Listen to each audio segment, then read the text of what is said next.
Selamat malam Mas Soleh, Mas Fikri.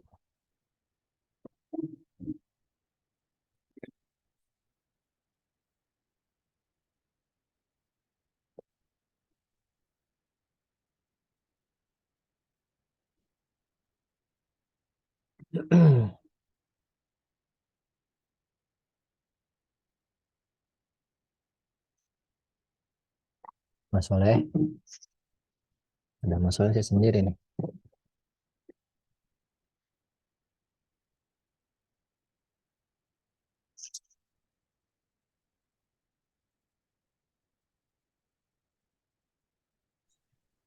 Ya, siapa? Nah, itu dong. Kalau sendiri saya ngomong sendiri. Gak ada yang nanggup. Gak ada Mas Soleh. Mas Soleh online di kampus. Di kantor, Pak. Oh kantor. Gak bantu input BPS. Kantor saya, Pak.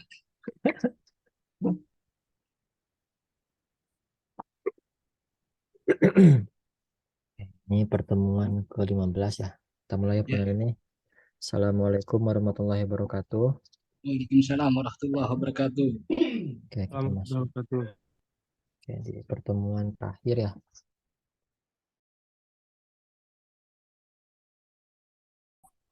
Minggu depan minggu tenang. Terus minggu depannya lagi kita masuk di UAS ya.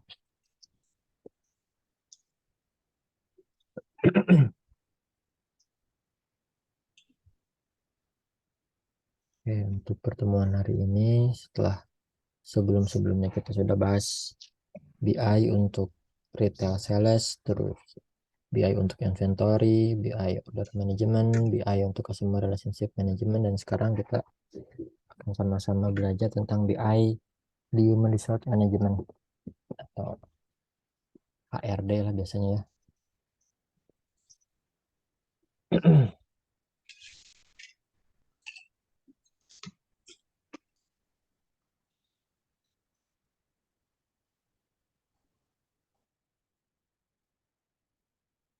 Nih,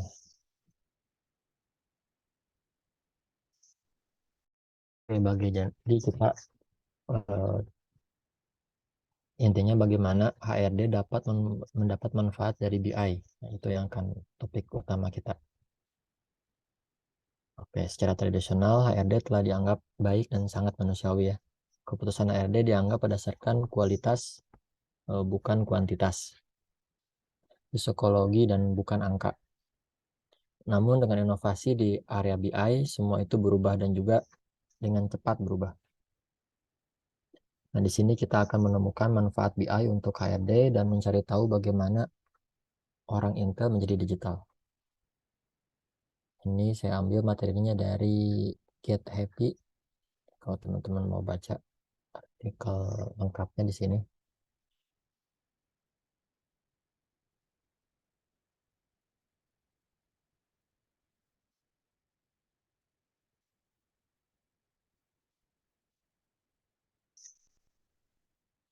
Di kantor Mas Soleh ada HRD.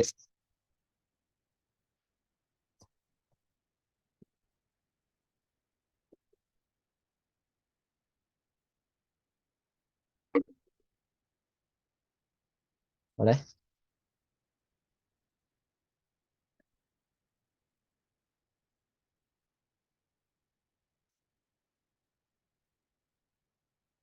Nah, ini lagi ke belakang Mas Soleh. Apa, Pak? Di kantor ada HRD. Di kantor ada. Ya ada lah, Pak. Setiap kantor pasti ada, Pak. Ada ya biasanya, apalagi TE ya, misalnya ada. Wah, ya udah pasti ada, Pak. Nah, itu nanti bagaimana HRD itu bisa memanfaatkan aplikasi BI ini. Ya, jadi ada 3 topik nih. Sekarang cuma sedikit topik yang kita bahas. Pertama itu ukuran perusahaan diperhitungkan, ini pembukaan. Terus terdiri dari apa sih itu BI? Ini kita akan mengulang sedikit materi di pertemuan sebelumnya. Dan bagaimana BI bekerja untuk HR. Ini masuk di pembahasan intinya.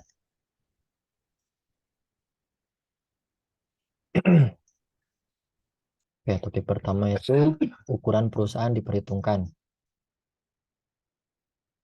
Oke, apakah perusahaan kita besar, kecil, atau di antara keduanya?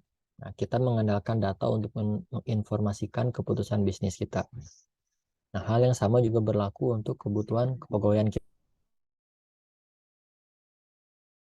Tujuan berbeda antara bisnis kecil dan bisnis besar. Bisnis yang ukurannya kecil dan bisnis yang ukuran besar. Nah, bisnis berukuran kecil ini mungkin berarti memastikan karyawan kita memberikan keuntungan semaksimal mungkin untuk bisnis kita, atau berfokus pada staf yang sangat penting untuk memungkinkan kita berkembang. Nah, itu tujuan dari bisnis yang kecil, mana dia bisa berkembang. Nah, sedangkan untuk perusahaan lebih besar biasanya lebih fokus pada penilaian kinerja, resiko, dan kepuasan kerja menggunakan data, seperti melalui survei ketika skala operasi menghalangi sentuhan pribadi untuk setiap karyawan. Jadi, bagaimana si perusahaan itu dapat bertahan dengan kondisi yang perusahaannya semakin besar ya, dengan persaingan. Ya, jadi situ ada dua tujuan yang berbeda, manfaat BI untuk bisnis kecil dan manfaat BI untuk perusahaan yang besar. Oke, terdiri dari apa sih itu BI? BI membantu menginformasikan keputusan bisnis kita dengan data dan analisis yang menciptakan dasar untuk sukses. Itu tujuannya ya, dasar untuk sukses. Nah, ini adalah membantu di semua bidang bisnis, mulai dari pertumbuhan hingga sumber daya manusia, hingga pemasaran, dan menyerahkan sejumlah proses utama. Ini termasuk pertama ada analisis, ini tahap mengumpulkan informasi yang mempersiapkan dan mendefinisikan matriks yang akan digunakan. Lalu setelah dianalisis yaitu persiapan data, terdiri dari membersihkan data, integrasi, dan manajemen kualitas, memastikan data kita siap untuk digunakan. Itu tahapan kedua. Dan tahapan ketiga itu arsitektur data. Tahapan ini melibatkan skalabilitas penyimpanan data, desain gudang data atau data warehouse, dan pemodelan data, dan memastikan sistem kita siap untuk untuk menyimpan data itu. Kemudian yang keempat itu pengujian BI, terdiri dari pengujian ETL. ETL ada yang masih ingat apa itu ETL? Nah, soalnya Eh, masih aduh, agak lupa lupa ya. Pak. Iya, lupa Pak. Oke, jadi ETL itu extract, transform, dan load ya. Jadi extract itu bagaimana kita mengambil data, extract, dan transform mengolah data itu. Jadi kolomnya ditambah atau kolomnya kita gabungkan atau kita potong kolom itu, transform, dan load itu bagaimana kita menyimpan data hasil transform itu ke dalam bentuk file yang kita inginkan. SQL dan tas data dan pengujian data warehouse, laporan pengujian data. Jadi intinya ini mengacu pada menganalisis bisnis dengan data. Selanjutnya ada implementasi. Bagian aktif dari proses ini melibatkan peranan data warehouse dan menyematkan fungsi pelaporan di aplikasi. Jadi bagaimana setelah data itu kita dapatkan, kita dapat melaporkannya dalam bentuk grafik agar bisa dapat diterima oleh pengambil keputusan. Dan proses terakhir itu mengoptimalan, meningkatkan proses BI saat ini dengan desain ulang data warehouse, terus migrasi cloud, dan mengoptimalkan proses dari ETL.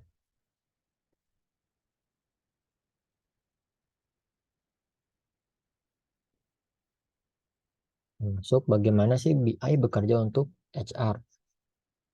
Departemen Sumber Daya Manusia atau HRD memenuhi sejumlah fungsi utama dalam perusahaan, seperti perekrutan, misalnya HRD ya, pelatihan, pengorganisasian acara perusahaan, dan bisnis pemecahan yang tidak begitu menyenangkan.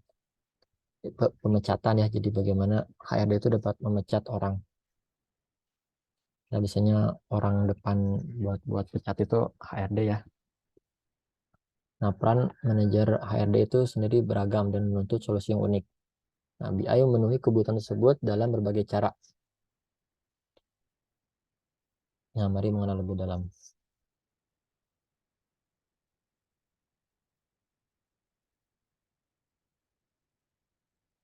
Oke, yang pertama BI untuk perekrutan karyawan.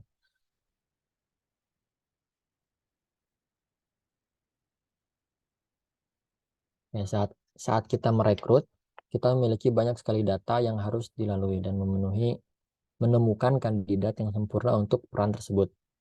Nah, tetapi bahkan sebelum itu kita perlu mengidentifikasi ciri-ciri utama dari kandidat ideal tersebut. Dan disitulah peran BI. BI dapat menganalisis pola serupa dan mengidentifikasi keterampilan dan karakteristik utama untuk peran tersebut. Ditambah dengan informasi internal kita dari departemen yang bersangkutan, ini dapat membantu kita menemukan karyawan yang tepat.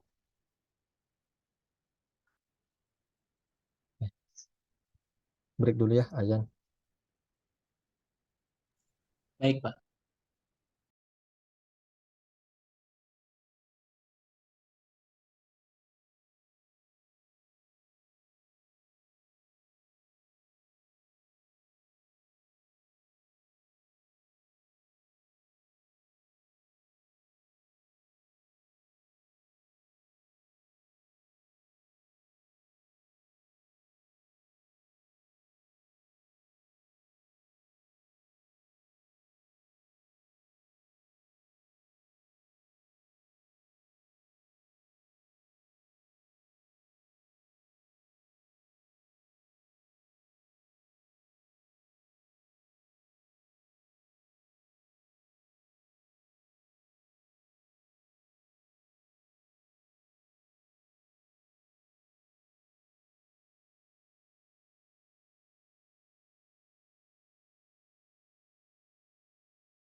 Oke, kita lanjut ya.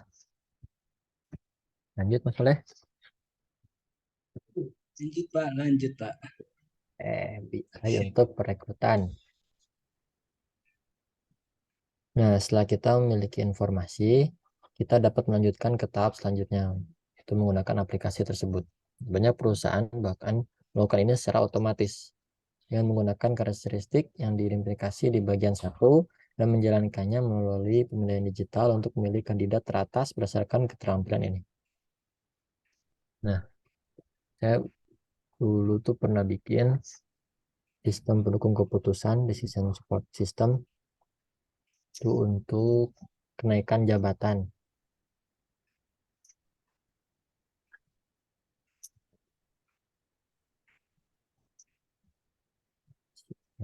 Ya,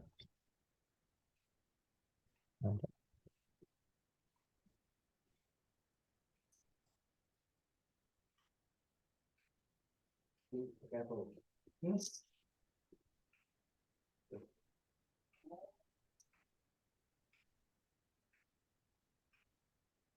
Sistem pendukung administrasi pertimbangan jabatannya. Jadi buat kenaikan jabatan di ASN.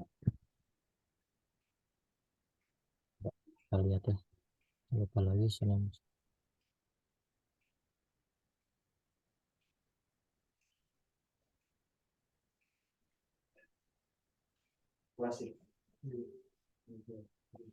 Kita login.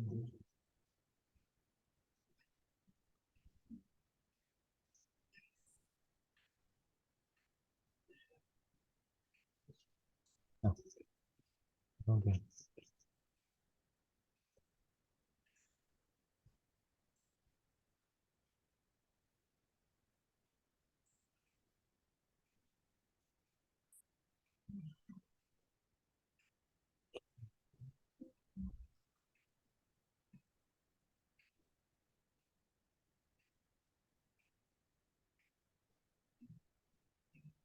Nah, saya login. Ini diganti passwordnya. Udah enggak.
Ya, udah bisa. Share screen saya terlihat belum Mas Soleh? Ya Pak, Share screen saya terlihat belum? sudah terlihat jelas Pak. Nah, ya. Nah, Iya. masuk ya.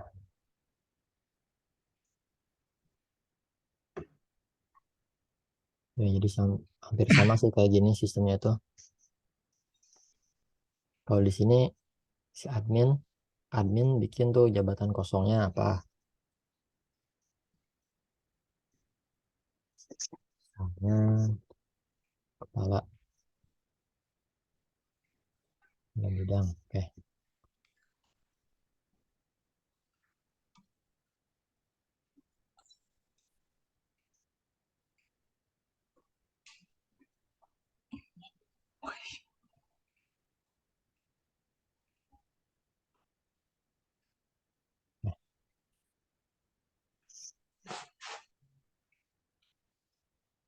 Nah, setelah kita masukin jabatan yang kosong, kalau tadi berarti kan ada staff yang kosong tuh. staff yang pengen kita rekrut, dimasukin dulu tuh namanya. Nah, setelah itu kita masuk di kriteria. Nah, di kriteria ini yang kita mau rekrut itu apa saja tuh kriterianya dan berapa nilainya. Masukin di sini. Nih, dari misalnya ada nilai disiplin, ada angkanya 1 sampai 100, inovasi 1 sampai 100. Nah, ini nilai-nilai ini yang menjadi bobot awal. Oke. Setelah kita tentukan kriteria, baru kita masuk di usulan.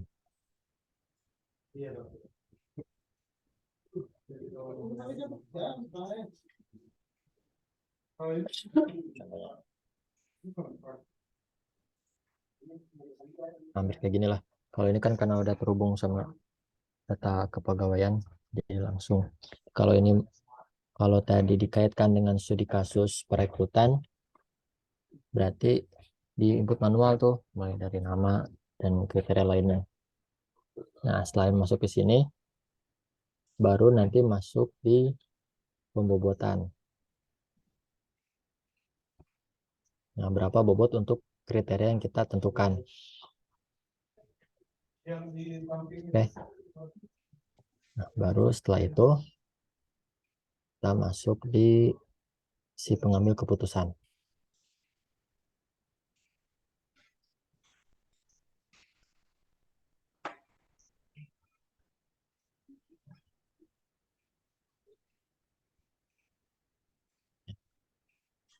Ini di root udah ada.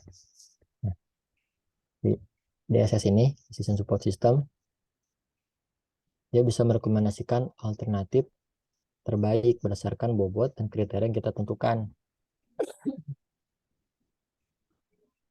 Nah, ini peringkatnya. Ini karya staff A lebih tinggi, staff B tinggi cuman di bawah dari staff yang A, seperti itu.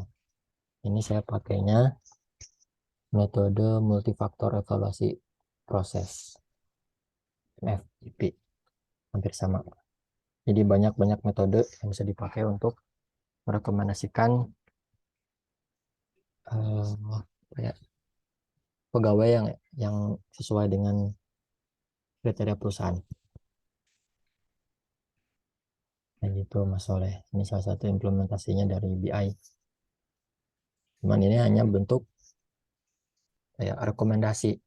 Untuk keputusan final pasti ada di pengambil keputusan. Karena tidak semua bisa berbentuk angka, bisa jadi berbentuk feeling ya, feeling. Sedangkan feeling tidak bisa dimasukkan ke dalam angka ya. Begitu Mas Soleh. Berarti ini pakai aplikasi, Pak. Implementasinya pakai aplikasi. Oh, berarti hanya khusus karyawan yang bersangkutan dia harus login setiap harinya gitu, di jam kerja. Enggak sih, ini untuk apa ya? Untuk pengolahan data pegawai. Hmm, Jadi kirain setelah data dimasukkan tuh bobotnya nama ini, terus absensi sekian, ya, terus jumlah kehadiran sekian, inovasi sekian. Nah, nanti kan itu bentuknya angka. ya Jadi betul. olah tuh sama aplikasi, barulah nanti muncul rankingan. Oh gitu, Tuh, Pak. ini staf ini nih yang tepat untuk jabatan yang kosong ini, kayak gitu. Itu salah Tet- satu Iya, tapi tetap implementasi. kok keputusannya ada di atasan ya, Pak. Betul, betul. Aplikasi kan Siap. aplikasi kan kaku ya. Iya, betul, Pak. Kan banyak faktor di lain, Nah, faktor-faktor lain yang iya. tidak bisa hanya bentuk angka. Oke, itu jadi BI bisa untuk rekrutan.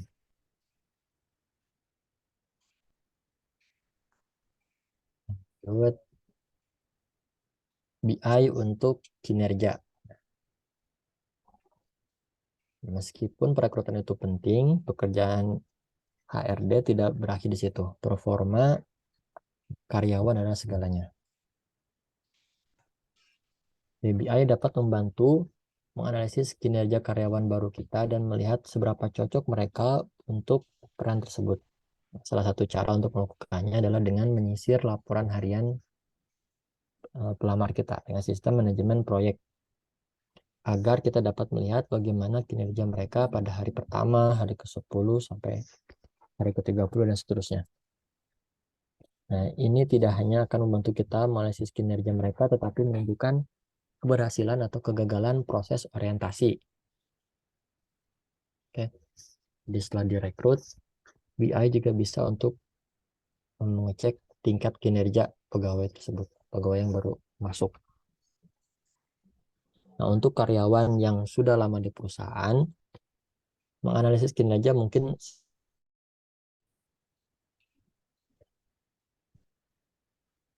jadi kita dapat berfokus pada indikator utamanya seperti membandingkan metrik dengan posisi serupa di perusahaan pesaing atau tingkat pertumbuhan karir. Jadi beda kalau karyawan lama kan beda ya laporannya dengan karyawan baru karena dia kan udah terbiasa dengan budaya perusahaan. Jadi untuk mengecek tingkat produktivitasnya, si perusahaan bisa mengecek karyawan yang sama di tempat perusahaan pesaing, misalnya seperti itu. Bagaimana kinerjanya, terus apa saja yang dapat dia berikan untuk perusahaan itu juga bisa. Nah, dengan menggabungkan data ini, kita dapat memiliki gambaran keseluruhan yang lebih baik tentang kesuksesan karyawan dan area di mana SDM dapat membantu melalui pemberian pelatihan, motivasi, atau penawaran yang bagus. Jadi, kalau misalnya setelah dibandingkan hari pertama, hari ke-10 dan ke-30 ternyata karyawannya kurang sesuai dengan ekspektasi perusahaan, mungkin perusahaan bisa memberikan pelatihan atau dengan memberikan motivasi. Nah, tapi kalau misalnya sesuai dengan ekspektasi perusahaan, biasanya karyawan juga akan perusahaan akan memberikan reward atau penawaran yang baik, yang bagus untuk si karyawan yang masuk itu, agar karyawan itu betah gitu ya, dan bisa bermanfaat untuk perusahaannya. Gitu. Jadi poin kedua BI untuk kinerja karyawan gitu.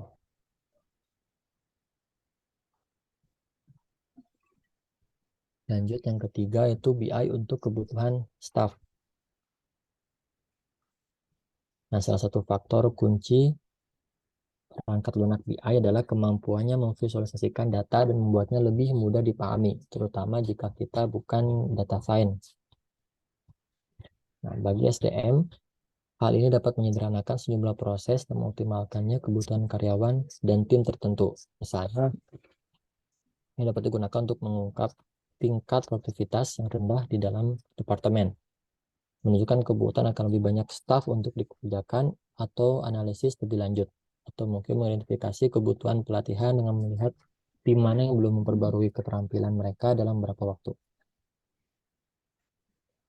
Nah, jadi BI itu bisa melihat ya produktivitas misalnya di bulan sebelumnya dengan adanya 10 karyawan di bidang tersebut, kemampuan produksi barang itu nyampe 200 misalnya. Nah, tapi setelah ada beberapa pergantian karyawan, ada yang masuk, itu dengan sama 10 orang juga di bulan tersebut itu produksi menurun. Nah, itu kan berarti ada yang harus diselidiki oleh HR. Apakah karyawannya ataukah memang ada faktor lain, itu juga bisa BI analisis ya. Gitu. Penerapan BI penting di sini adalah dalam mengidentifikasi resiko. BI dapat digunakan untuk menyarankan tren seperti meningkatkan pergantian staf di departemen tertentu, menurunkan produktivitas, dan lain-lain. Yang dapat mengidentifikasikan area untuk pertimbangan lebih lanjut. Tuh, yang poin ketiga BI untuk kebutuhan staf. Gitu. Jadi kalau misalnya sudah sampai target nih, mungkin kita bisa memindahkan staf ini ke bagian-bagian mana seperti itu. Itu poin ketiga. Ada yang mau tanyakan Mas Soleh? Tidak, Pak. Lanjut, Pak. Hmm. Poin keempat, BI untuk budaya kerja.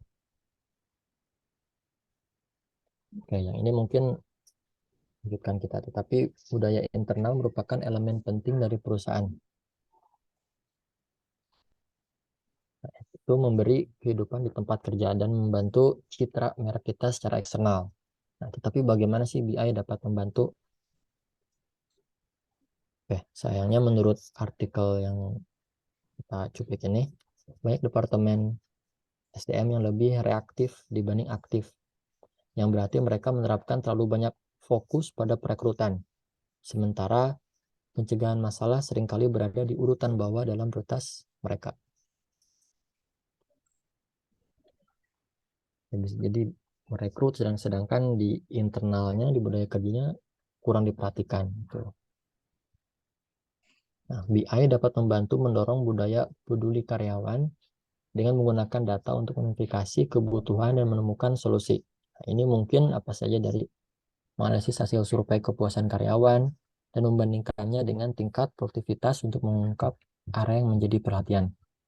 Atau bahkan menganalisis wawancara keluar untuk menunjukkan dengan tepat di mana semuanya. Jadi harus ada survei kepuasan karyawan.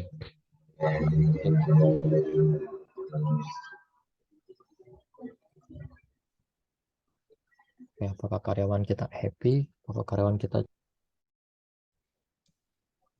karyawan kita kurang nyaman dengan lingkungan kerja? Itu juga harusnya bisa HR kumpulkan datanya melalui kuesioner. Itu bisa dianalisis oleh BI. Jadi kalau karyawan seperti ini ada yang kurang, nanti pengaruh tidak untuk produktivitas si perusahaan. Itu BI untuk budaya kerja. Yang terakhir ini analisis BI untuk CSR atau Corporate Social Responsibility. Ini baru tahu yang ternyata BI bisa untuk CSR. BI juga dapat digunakan untuk mendorong tanggung jawab sosial perusahaan. Peran yang sering kali jatuh pada HR. Hal ini dapat dilakukan dengan menghubungkan minat sosial karyawan, misalnya dengan proyek sosial lokal, atau bahkan melihat dampak yang lebih luas dari perusahaan terhadap masyarakat. Misalnya dengan mengimplementasikan proyek bimbingan pemuda dengan membayangi pekerjaan. CSR dapat meningkatkan moral staf dan citra perusahaan dengan mampu melakukan kebaikan nyata di dunia atau di lingkungan sekitar ya. Analisis BI memungkinkan hal ini dan yang paling penting efektif. Jadi bagaimana citra karyawan, citra perusahaan bisa bermanfaat untuk lingkungan sekitar. Jadi CSR apa yang penting atau yang bisa disalurkan oleh perusahaan tersebut. Jadi itu ada 5 poin dari BI untuk HR. Pertama itu BI untuk perekrutan, BI untuk kinerja, BI untuk kebutuhan staff, BI untuk budaya kerja, dan BI analisis untuk CSR. Itu ada 5 poin.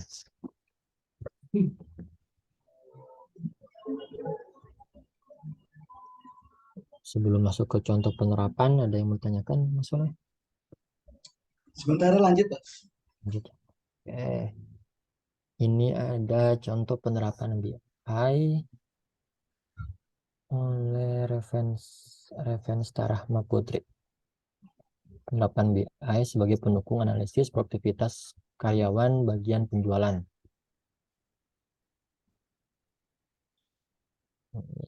Kalau Mas Soleh mau baca, bisa diakses di sini. Ini tahun 2018.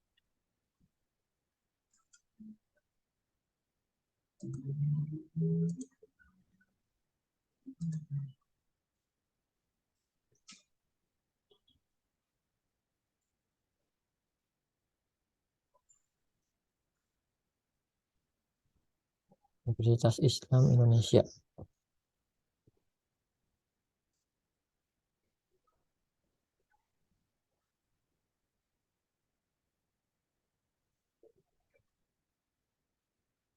Oke, kita lihat. Rumusan masalah penelitian adalah bagaimana penerapan BI sebagai sistem yang terintegrasi untuk mendukung analisis produktivitas karyawan. Ya, untuk menganalisis produktivitas karyawan.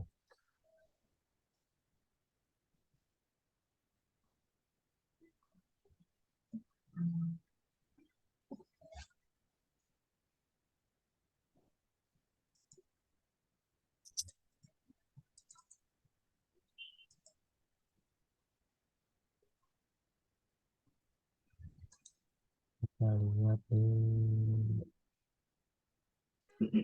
Nah, ini biasanya kalau untuk SI, TI, IF itu biasanya harus kita membuat tabel ya, database.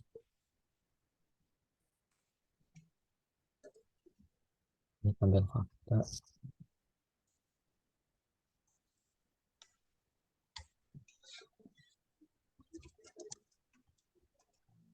Kita langsung di-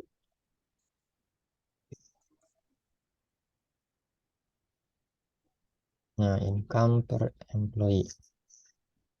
Grafik pendapatan tiap karyawan. Ini ngambil datanya 9 sampel nih.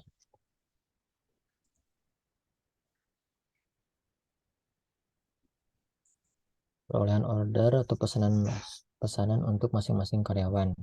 Beda-beda ya. Ada yang banyak, ada yang sedikit.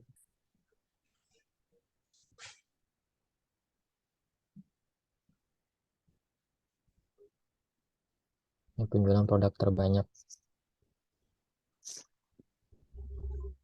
Coba kita lihat di kesimpulan. Kesimpulan bahwa hasil pengolahan data menggunakan data warehouse dan OLAP, kemudian menerapkan BI pada perusahaan didapatkan analisis mengenai pendapatan penjualan, jumlah produk yang terjual, dan jumlah pesanan pada 9 karyawan Norwich Traders. Dari 9 karyawan tersebut terlihat bahwa karyawan dengan employee ID 9 memiliki angka terendah pada nilai penjualan pesanan dan jumlah produk yang terjual. Sedangkan karyawan dengan employee ID 6 memiliki nilai terendah pada nilai pendapatan penjualan.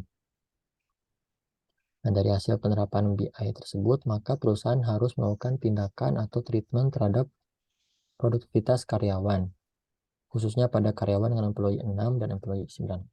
Ini sini yang maksud dengan treatment ini itu yang tadi kita bahas, bisa jadi motivasi atau dengan memberikan pelatihan juga bisa. Cuman baiknya data ini bisa dikonfirmasi dulu ya ke perusahaan bersangkutan, apakah ada faktor lain di luar angka-angka itu.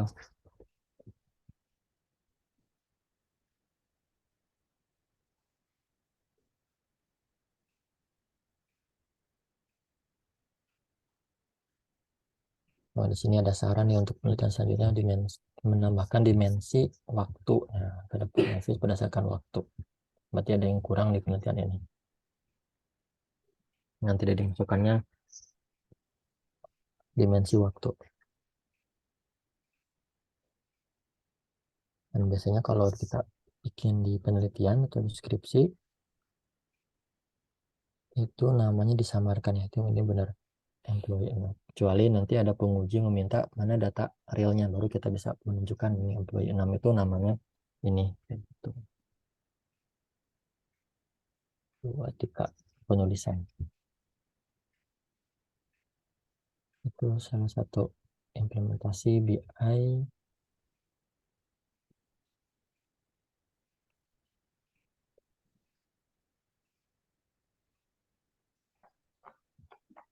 Ada yang bertanyakan Mas Soleh, Mas Fikri?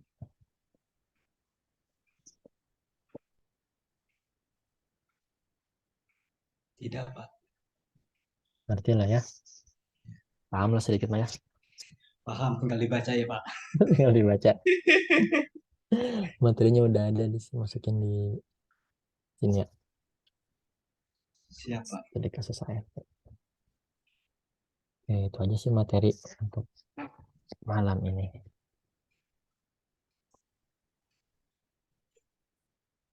Ada pertanyaan ya?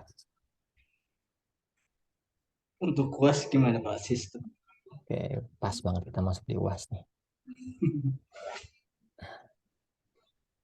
Untuk UAS, bentuknya esai. Jadi bukan pilihan ganda ya. Berubah, Pak. Bukan PG. Soalnya, ini soalnya ya. Melakukan tahapan analisis, teori, beserta contoh penerapan.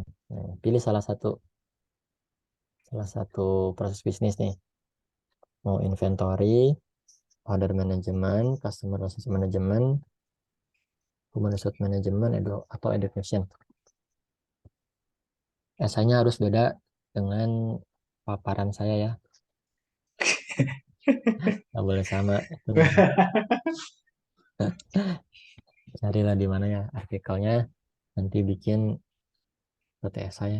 Ada nama, name, terus penjelasan jawabannya, kesimpulan.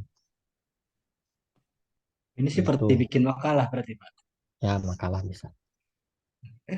Dalam bentuk PDF atau apa, Pak? Dalam bentuk PDF yang pinjamnya. Jawaban dikumpulkan dalam bentuk PDF. Oh iya, saya nggak baca, Pak, nggak lihat. Sertakan nama dan name. Nanti diunggah di e-learning. Salah satu dari 5 ini aja kan, Pak? Pilih salah satu aja. Nggak usah lima-limanya. Nggak apa-apa kalau Mas Soleh mau lima-limanya juga. Waduh, enggak, Pak. Oke, untuk waktu pengumpulan mulai dari tanggal 3 Februari 2023 sampai 5 Februari 2023. Cukup lah ya. Jadi sekarang masih 2 minggu lagi. Berarti saya boleh pakai yang tadi Bapak saranin tuh, Pak. Yang Nggak mana? boleh. Yang Nggak barusan boleh. Bapak share barusan tuh, Pak. Bentuknya makalah ya, bukan skripsi. Cuma skripsi yang tadi mah. Ya kan bisa dirubah, Pak. Ya, silakan. Siapa siap? Nanti dimasukkan di sini ya, di UAS. Tinggal submit di sini kalau udah masuk waktunya. Siap. Itu untuk UAS. Oke, cukup ya untuk UAS. Cukup.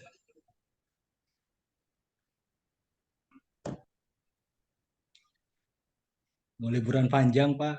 Oh iya, Senin libur ya. Iya. Libur panjang nih Mas Soleh nih. Tap. Ya, tapi kan tugasnya banyak, Pak.